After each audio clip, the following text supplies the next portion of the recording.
Well, hello, everyone. Welcome to What Drives Her, the podcast from A Girl's Guide to Cars. I'm going to tell you, it's been a while. We were on a roll for a while, and we were publishing a podcast every week. And then the end of the year got kind of crazy from the just sort of finishing up all the end of year business and then the holidays. And we got out of sync. And we all got really busy. I know nobody knows anything about that, right? But we are back. We're back.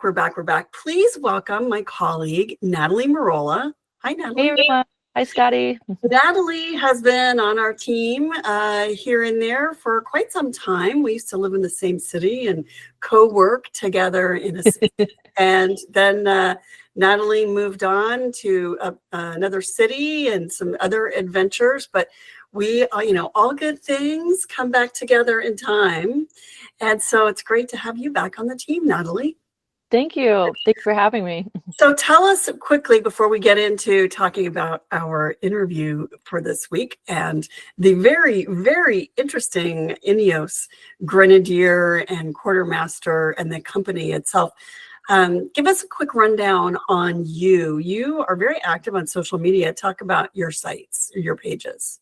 Yeah, so I am a social butterfly by trade. Ever since I was a little girl, always with a camera and a notebook, writing things down, interviewing people.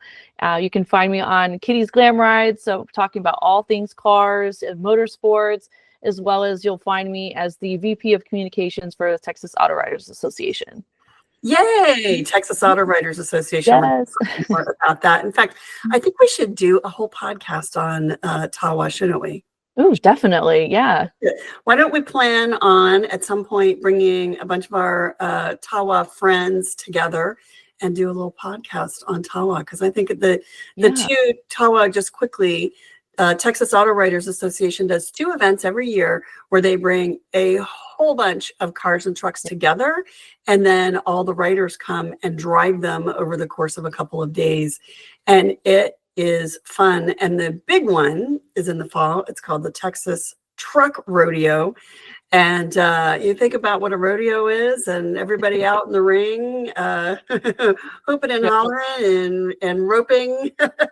And that's what we do. We don't do that, but we do drive these trucks off-road and test them out. And it's quite a lot of fun. So Natalie, speaking of the Texas Truck Rodeo, there was a truck that you drove there in the fall that we're going to talk about today. Tell us about your experience in the INEOS Grenadier Quartermaster.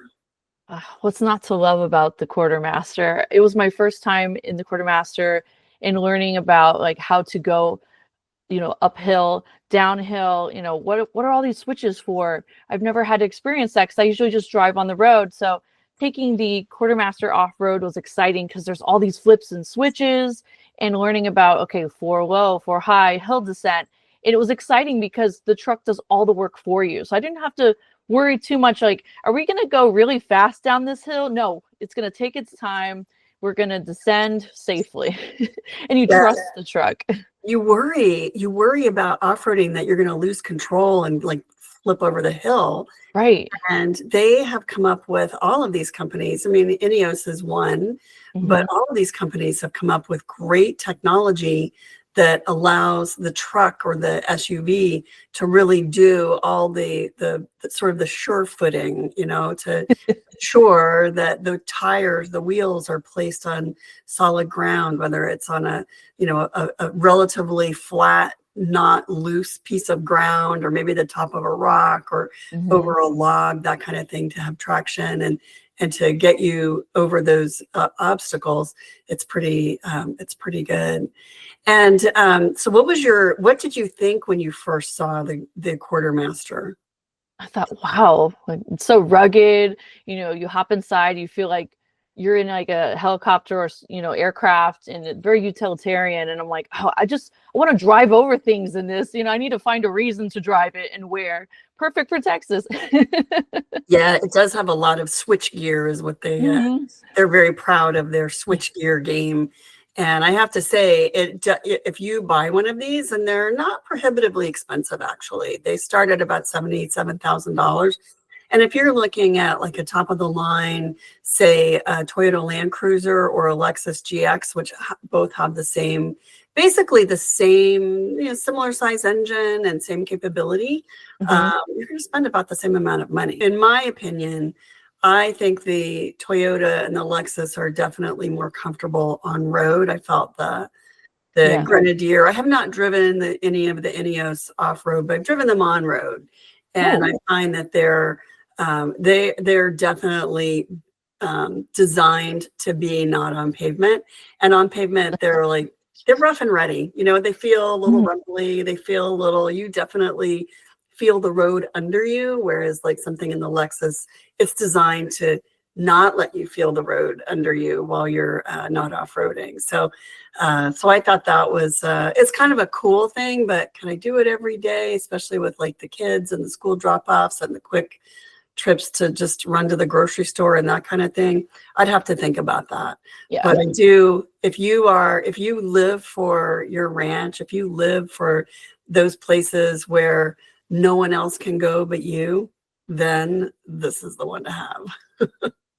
Definitely. I agree with that. Like, I love Toyota and Lexus for more that comfort on the road every day, but the INEOS Grenadier, the Quartermaster, and the Fieldmaster as well, I think are great for those off-road adventures. And like on the ranch there at the raceway, there's so many muddy and rocky places that this was like at home. One of the things that they did that I thought was really cool, and people may not know this because INEOS is a startup company. It's a brand new company.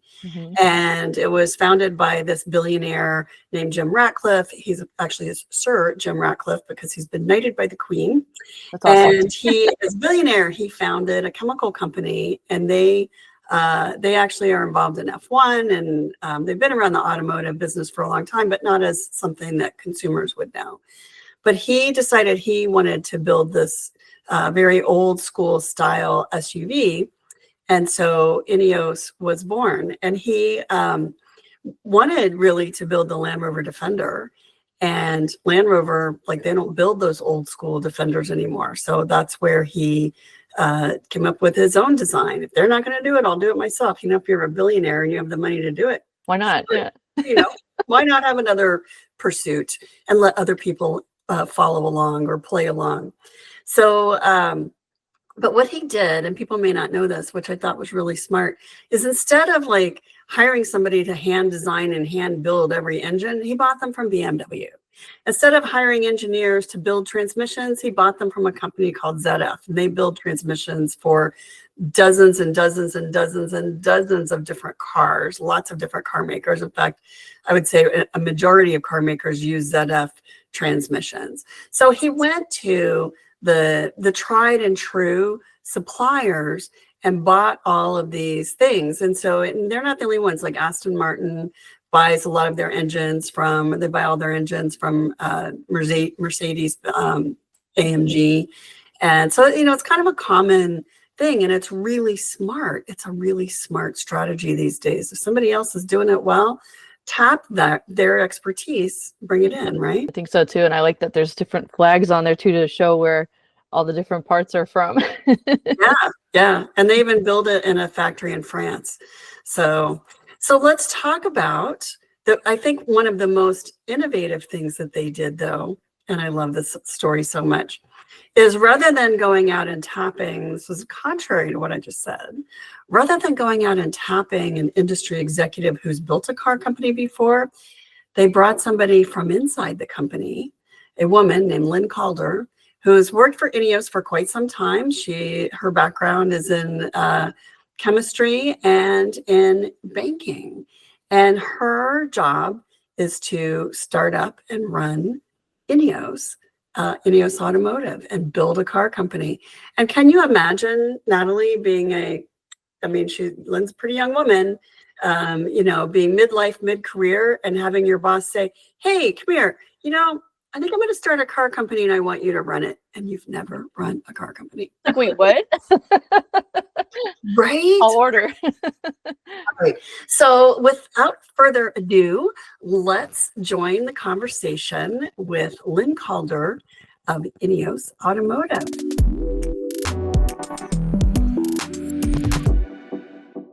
So this is Lynn Calder. Lynn, tell me your name, your title. So Lynn Calder, I'm the CEO of INEOS Automotive. So we are at the LA Auto Show. This is Lynn. She is the CEO of INEOS. INEOS, you know, as these incredible off-roaders, really old school, really bringing back that feel of authentic four-wheeling, cockpit, switch gear, that whole truly authentic look and feel. And this is the president of the company. So thanks for spending some time with me, Lynn. Tell me how you came to do this job. How'd you get to INEOS? So I joined INEOS about 8 years ago, actually, but in their oil and gas division, and then moved into chemicals. And then one day I got a phone call and said, now we'd like you to be the CEO of our automotive division. So most definitely the most obtuse route to being the CEO of an automotive company of anyone that might be in this hall right now.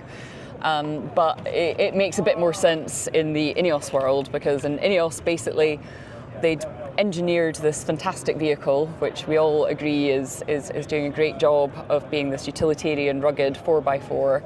And what they really needed was to kind of build it out, make it a global success, make it into a commercial success, make it a business, and that was what I was tasked with. So when you first starting out in oil and gas, you're just there with all the girlfriends in the office, right? No.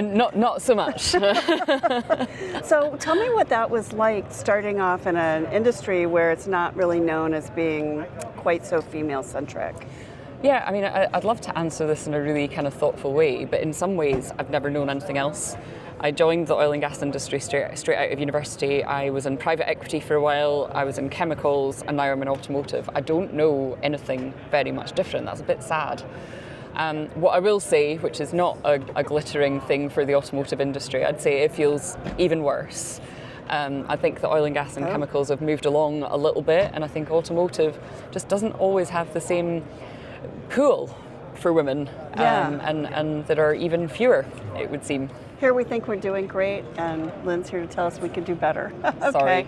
No, it's good. It's good to hear it, because we need to hear it. What did you study in university? Economics. Economics. And are you a numbers geek? Yeah. Numbers girl? You're good with numbers. So we can like throw formulas at you and you can solve them like that? No. Probably not, no. It's been a while since I was at school. I know, but a lot of people think that if you're good at numbers, you can, like, you have magic, and that's not really true. What drew you into studying economics?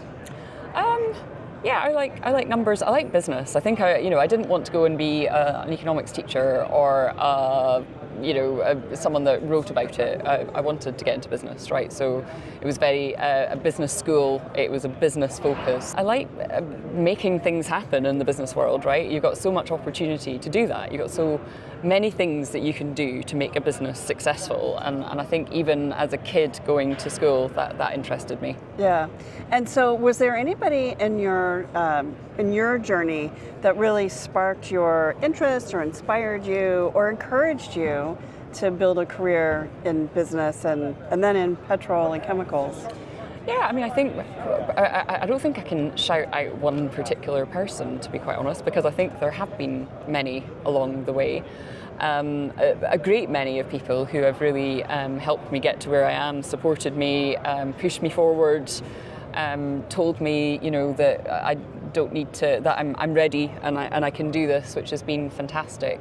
I think, again, back to our gender point at the beginning there, I'm sad to say none of them are female, because I haven't really had that. And that's something that I really want to change as I go through my career. And, I probably need to do more of it if I'm completely honest. But, just give the people who are coming up behind bird's eye view, a leg up, a support, here's how you can think about it differently, here's how you can push it. I think women just often need to be told, do you know what, you are ready now, go rule the world. How do you approach that inside INEOS? Not very systematically, if I'm honest, and I think there'll be a lot of my team would say, actually, I'm not sure I've ever had a conversation with you about that, Lynn. We're running a startup car business, it's really busy, which is why I was kind of thinking I should probably do a bit more. And what do you want other women to learn from your career? What is it that you've done or accomplished or has been important to you that you think other women would benefit from? I think it is that point I just made about being ready, right? I think when I talk to my girlfriends in other companies and stuff, I think a lot of them embody something that I see so endemic in women, which is, well, look, I know I'm good at what I do. If I just get a little bit more experience doing this, then I'll be ready. So just give me a couple of more years of doing this, then I'll be ready. And I think that women just need to go, they'll work it out. Men don't think that way, and I think it is one of the single biggest things that means that there are less females in really senior exec positions. So back yourself is what I say. So if you could go back to your 20-something self and say, this is the one thing I wish I had known then, what would that be? It's back yourself. It's, you know more than you think. And the bits you don't know, go and work it out, fill the gaps. I always am such a huge proponent of, and the more senior you get, the more important it is, which is to surround yourself by the best people you can find, right? Go, if you're, if you think that you're pretty good at what you do, go and find people that are like that, that are so much better than you, that will drive you forward every day, that will kind of push you and challenge you. And that means that all the bits that you are maybe not ready for because you don't know, someone else is there filling that gap. So it's not just about what you can do, it's about building a team so that you can be great together as a team. Surrounding yourself with good people, smart people, inspiring people. I'm so inspired by what you do, and starting a car company has to be like one of the most insane things that somebody would ever say they're going to do. It's a really big undertaking. What attracted you to this job? I think I called it clinically insane earlier, because it actually is, right? I mean, and I can say that now living it. It's not just sort of looking at it and saying, well, that looks like a bit of a crazy thing to do. Like I live it, and every day is a complete ultra marathon or an adventure in and of itself. You've got, within a day, every day we've got extreme highs and extreme lows almost every day, and there's a reason why there aren't very many new OEMs bringing new car brands to the international market, and it's because there are really high barriers to entry. And it's really hard. It's really hard regulatory wise, it's really hard marketing wise, it's really hard supply chain manufacturing wise. And I think, what attracted me to it, well, maybe I'm just a glutton for punishment, but I also wouldn't do anything else. It's the level of excitement, that level of every day being an adventure is absolutely wonderful, and I wouldn't trade it for anything. Well, and you look at the vehicles, and every day clearly is an adventure of one sort or another. So talk about, you've not only starting the company, but you've also had to make some big changes. You moved to the United States. Where do you live? I didn't move to the United States. Oh, you didn't move to the States? No. Oh, so you're still here. in the UK. Oh, I thought you were here. And so what did your family say when you said, we're gonna go start a car company? Like, what kind of feedback did you get from people? This is kind of one of it's one of the more poignant stories. It's not the first time I've told it, but my father was extremely automotive focused. He was a car mechanic. He used to restore cars. Anytime that you didn't know where my dad was, he'd be in the garage tinkering around with cars or at the pub. And that was just his major thing. And I think that he's no longer with us. And I think if he and so he missed out on all of this. And I think that he would be blown away by the fact that this is what I'm doing now. In fact, I think I always joke as well that he'd probably be like, of everyone in this family, you're the one to end up in an automotive business. I think he would find that quite bizarre. But yeah, he would love it. Well, my dad too. We lost him a few years ago, and I was already on this journey, and he was very proud. He loved it very much, very much. And he said, I think you're out of your mind. I was like, sorry, that's what I'm doing. So were you a car girl before doing this? I know you talked about your dad. Were cars your thing? Yeah, I can't pretend that I sort of, got into it with my dad, where I was kind of in the garage with him every day, tuning the engine or whatever. I'm not that into cars that I could strip an engine down and build it back up again, and I won't pretend that I am. But I've always really liked I've always really liked driving. It was. you get your license in the UK when you're 17, which is a little bit later than here. On my 17th birthday, it was my first driving lesson because I couldn't wait to be able to drive a car. And I've had a vast array of different types of cars, some of them really basic all the way to some pretty nice ones, and it doesn't really matter if it's got something to offer on the road. I'm going to enjoy driving it. And so the Grenadier has been an amazing thing for me because I've really got to kind of, I've done expeditions in it. I've kind of become one with the Grenadier, and I know how it's going to behave. I know how it's going to react, and it never disappoints me. Were you an off-roader before Grenadier? I was not. No, I've owned. Okay. Yeah, this is an interesting thing because I used to own 4x4s because I used to do quite a lot of cycling and things like that. So I always needed a big car to throw all the bikes and all the kit and everything that you need in the back. And I don't think I ever put it into low gear. Whereas now, I absolutely love it. I adore it. Well, they say that something like 90-something% of all people who own 4x4s never take them off pavement. And I was one of them. I was one of them. So was I. I had a Jeep, and I never put it in low gear. But I appreciated it in the snow. Yeah. And that was my motivation. So what's your favorite feature? So first of all, what do you drive? Well, I drive a Grenadier. Which trim? I've got a Fieldmaster. Fieldmaster. Yeah, I've got a Donny Grey Fieldmaster with, it's actually got, we've got such a lot of different arrays of, chassis colours and everything. I'm quite, in some ways, disappointed with my kind of boringness when it came to speccing it. Because, I see all these people with, well, we've got a nice Eldrick blue one over there, or, even like the inky black or the Donny Grey colorway, but with like a red chassis. That would have been really nice. I'm just not that. Mine is like. It's very sleek, but it's just very sort of dark and very sleek. But yeah, it's a gasoline because in Europe we can choose between gasoline and diesel. So yeah, I love my Grenadier. It's amazing. And what's your favorite feature about the Grenadier? So can I have two? Okay, I'll give you two.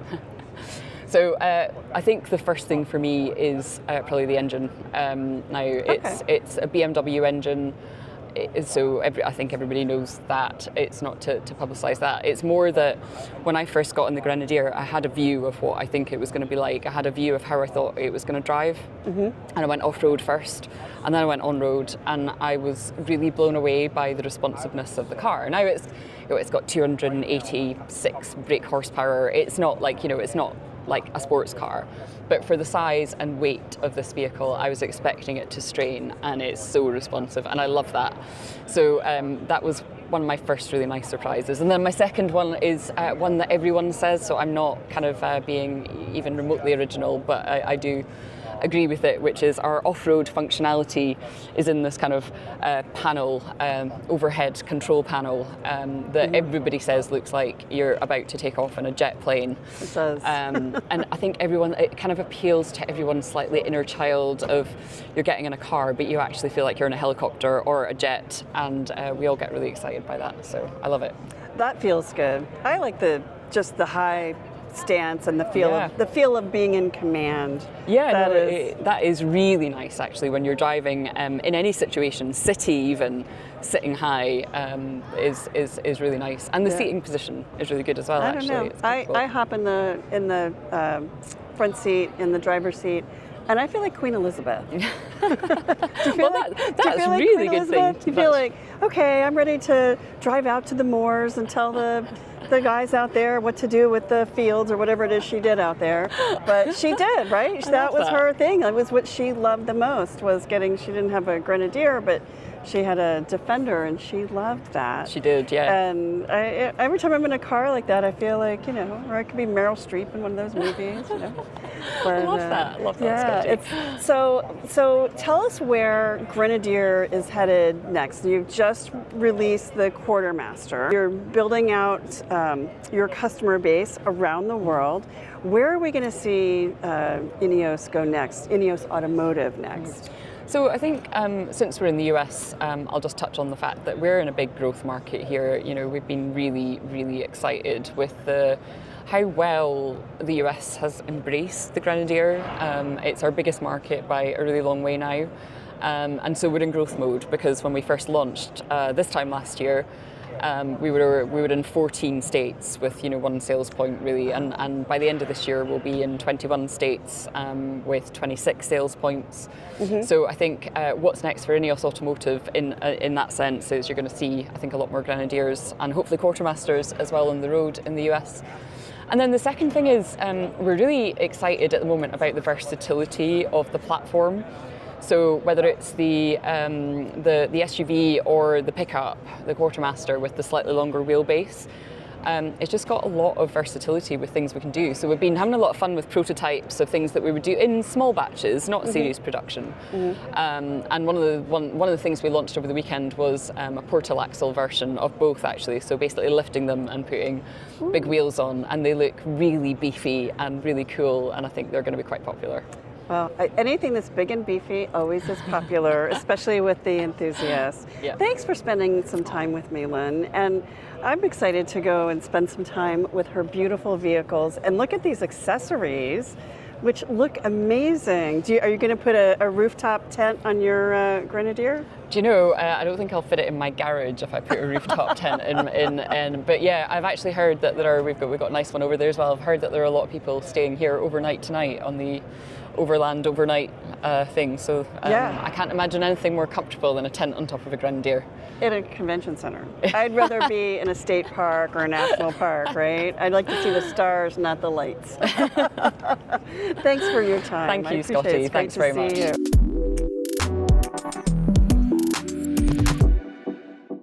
It was such a delight and a pleasure and actually an honor to be able to interview her there. We were at the LA Auto Show and right there in the middle of the INEOS exhibit. And she's so inspiring. What struck you, Natalie? Oof, there was a couple things, like being a woman in automotive.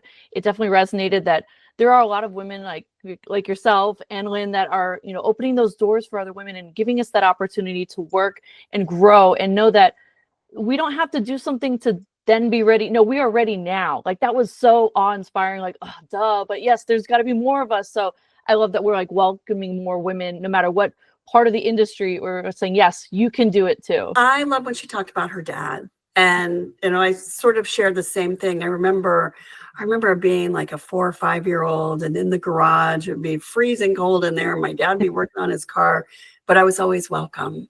Aww. And he was always happy to show me what he was doing and tell me about the car and the parts and the process and the fix or the improvement that he was making. I mean, I was a little kid, I didn't understand, but right. I did spend time with him in the garage throughout my childhood and felt, I'm not going to say that was a place I really wanted to be. I think that's pretty common. He was much more of a natural in the garage than I was, but I felt competent.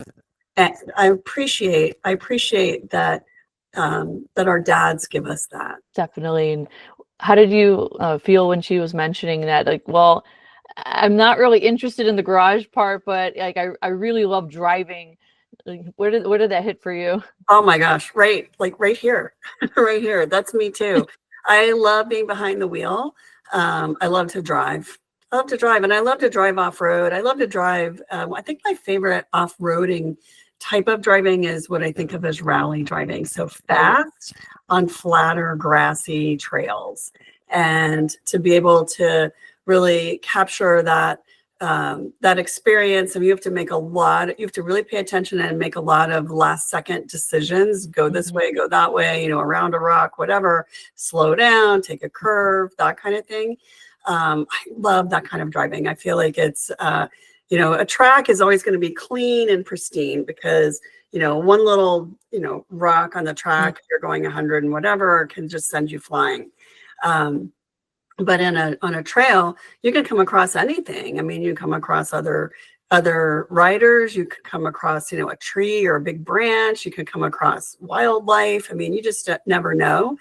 And it's very unpredictable. But it's also really fun when you get to that point where you're really driving well. It is, I think, the most fun. So I'm with her on that. I really like the driving. So much fun in the INEOS Grenadier. Speaking of driving, what's in your driveway this week? Yeah, so right now in the driveway, we have the 2025 Infiniti QX80, and that's the sensory four-wheel drive trim. Wow. And so what's your first impression of that? It's big, and I'm real little, so it's really cool to have the experience of understanding the comfort on the go, as well as being able to see everyone and then some. So when I Yeah. have in-laws visit, they can sit in the back. Like, I think about when they visit, who could this benefit? And also, Yeah. where can I put my purse? That was like the biggest thing. I went, oh, there's a space for my purse. This is awesome. Isn't that great?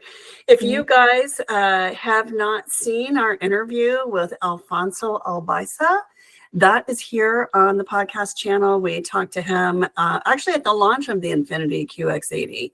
We got a chance to sit down and talk with him. And if you've never seen the global head of design of a major car company get choked up and teary, then this is the one to watch. It's really good. All right, Natalie, thank you so much for joining me and joining us, everyone. Thank you for being here for What Drives Her, a podcast from A Girl's Guide to Cars. We are missioned with talking to women and men who are changing the automotive industry from the inside. Thank you to my co-host, Natalie Merola. I'm Scotty Reiss. Our podcast is edited by Steph Howard, music by Envato Elements, and please subscribe to us, follow along anywhere that you get your podcasts. Thanks, everybody. Thank you.